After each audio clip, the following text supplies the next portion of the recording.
আসসালামু আলাইকুম। আশা করি সবাই ভালো আছেন, আমিও ভালো আছি। আর ছাদে এসেছি লাউ কাটবো, একটা লাউ খাওয়ার মতো হয়েছে, তো কালকে সকালে ভাজি করব। তো এই জন্য আজকে বিকালবেলায় কেটে নিয়ে যাব। আর এই যে ড্রাগন ফল দুইটা হচ্ছে, দুইটা পরাগান করেছিলাম, দুইটাই হচ্ছে, বাকিগুলি আর হয়নি। তো খুব বেশি বড় না। আজকের ভিডিওটা কিন্তু একটু বড় হবে, প্লিজ সবাই দেখবেন। আজকে অনেক কিছু কথা শেয়ার করব, প্লিজ সবাই কন্টিনিউ করবেন পুরাটা। তো এই হচ্ছে আমার ছাদ বাগানের লাউ, যেটা কাটবো।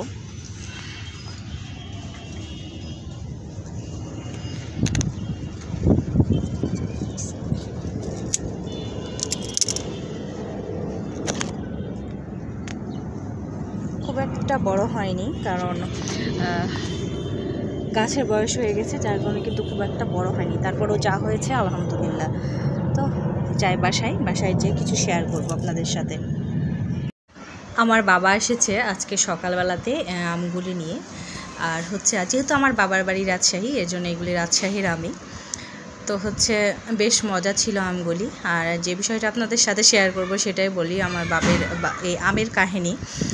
বেশ কয়েকদিন আগে আমগুলি মানে নিয়ে আসার কথা ছিল, তো 4-5 দিন থেকে 5 বার ব্যর্থ হয়েছে আমগুলি পাঠাতে, ছেলেদের অন্য কাউকে বলে হয়নি।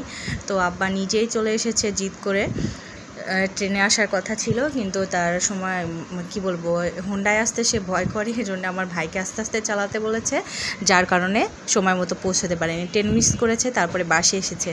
তো অনেক হচ্ছে ঝামেলা হয়েছে, ঝামেলা করে এসেছে, যদিও আমার কাছে আমগুলি নিয়ে পুরো আম নিয়ে আসতে পারেনি, সব পেকে গেছিলো। তো যেগুলি একটু শক্ত ছিল সেগুলোই নিয়ে এসেছে আলহামদুলিল্লাহ। তারপরেও অনেক, তবে আমার হাজব্যান্ড যে আম কিনে না তা কিন্তু না, প্রচুর পরিমাণে আম কেনা হয় আমাদের বাসায়। আর এর আগে আমি বাসায় গিয়েছিলাম, ওইখান থেকে অনেক আম নিয়ে এসেছি। তবে এখন সিজনের শেষের দিকে কিছু আম বাসায় সবাই খাচ্ছে, আর মেয়ে কেনা খায়। আমাকে মা জিজ্ঞাসা করে আম কি মজা, মানে দামের কথা আগে জিজ্ঞেস করে, আম কত টাকা কেজি। তো আমি বলছি এত টাকা কেজি। তো বলছে দাম তো ঠিকই আছে এখানকার ওইখানকার। তবে হচ্ছে আমি বলছি, মা জিজ্ঞেস করছে মজা আম, আমি বলছি না।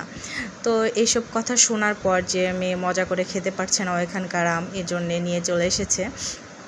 তো যা মানে রিজিকে আছে তাই এসেছে, সবগুলি আনতে পারেনি, কারণ জার্নি করে নিয়ে আসা আম এভাবে মজা লাগে না, গলে যায়, শক্ত আম ছাড়া মজা লাগে না।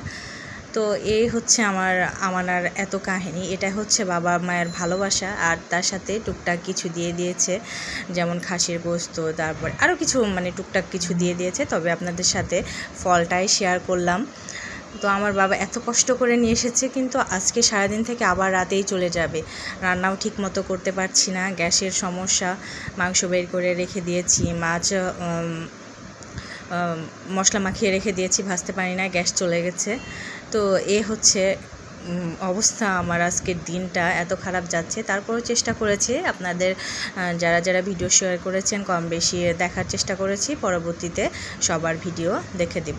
তো আমার ভিডিওটি প্লিজ সবাই হচ্ছে ফুল ওয়াচ করবেন, আর যারা এই পর্যন্ত লাইক দেন নাই তারা অবশ্যই একটা লাইক দিয়ে দিবেন।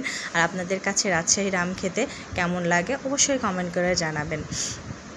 আর বাসায় গিয়ে তো প্রচুর পরিমাণে আম খাওয়া হয়েছিল, যেহেতু রাজশাহী, তো আম তো খাওয়া হবে। আর রাজশাহীর আমের তো কোনো তুলনা হয় না, এখানে যে আম খাচ্ছি সে আমের চাইতে 1000 গুণ কিন্তু ভালো। আর নিচের এই বড় বড় আমগুলি হচ্ছে আশিনা, তার সাথে এই কাঁঠালটাও এনেছে, গাছের কাঁঠাল, আলহামদুলিল্লাহ।